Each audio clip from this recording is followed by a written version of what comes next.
Praise the Lord. Good morning.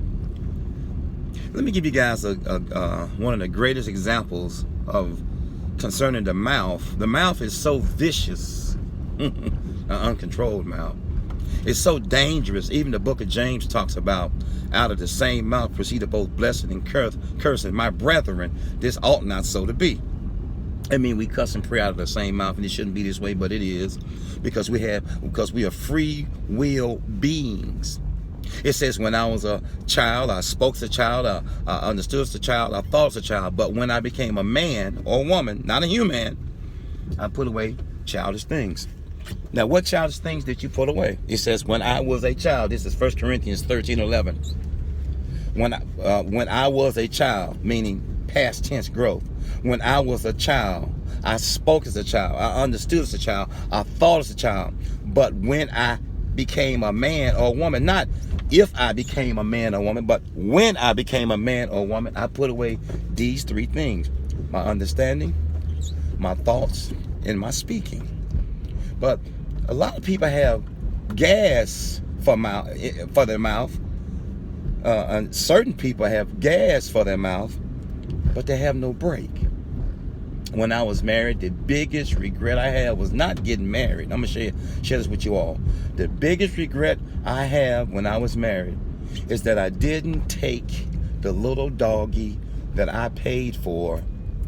Although I said, don't get the dog, because right now, you're not maintaining your responsibilities for the house and or the marriage. So how can you maintain a responsibility and pick up behind the house, break in the house, train a dog? And I was right. Sadly, I wound up feeding the dog, walking the dog more than ever. She never even gave the dog a bath.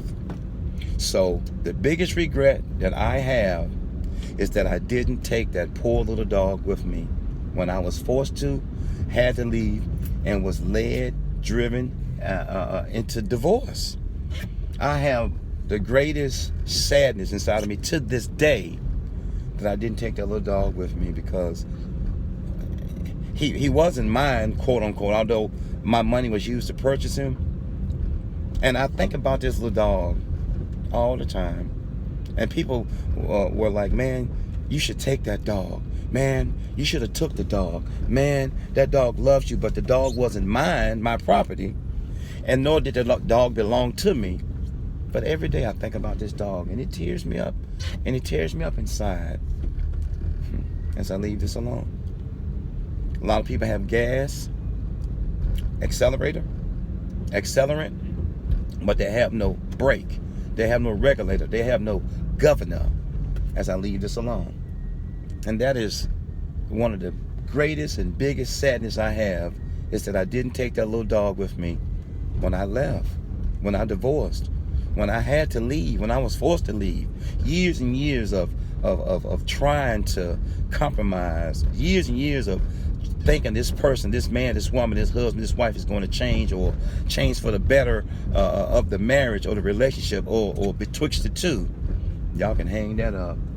You can talk until you're blue in the face. You're not going to be able to talk anymore. But when you with someone who's slipshod, foolish, won't listen, have grown old but haven't grown up yet, you are in trouble as I leave this alone.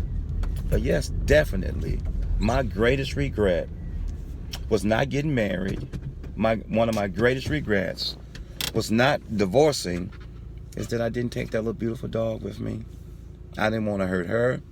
I didn't want her to be, when she came to herself, oftentimes people, when they're angry, they give this false sense of security, this false sense of strength, this false sense of power.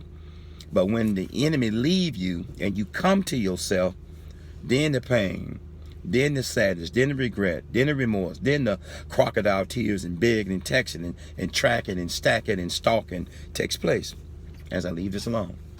When old Slewfoot, when Diablo, when the devil himself leave you alone, oftentimes you come to yourself and you realize and recognize all you've said and done.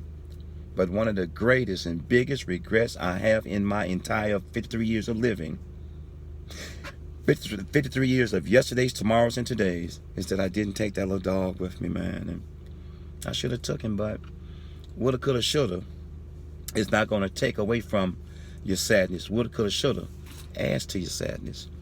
But going back to the scripture, when I was a child, I spake as a child, I understood as a child, I thought as a child. But when I became a man, not a human, you're already a human because you a child. When I became a man, a woman, an adult, I put away childish things. That was on my mind last night. I dreamed about that little dog last night. And to this day, I just ask the Lord to forgive me. I should have took the dog. If I had to do it all over again, and a lot of us say this, I would have took the dog. I would have. I took the abuse. I took the cuss outs. I took the stay outs. I took the weekends. I took the trips gone for days at a time with no call. I should have took the dog. But I thank God that I made it out with a heart in peace. And not a heart in pieces. Peace.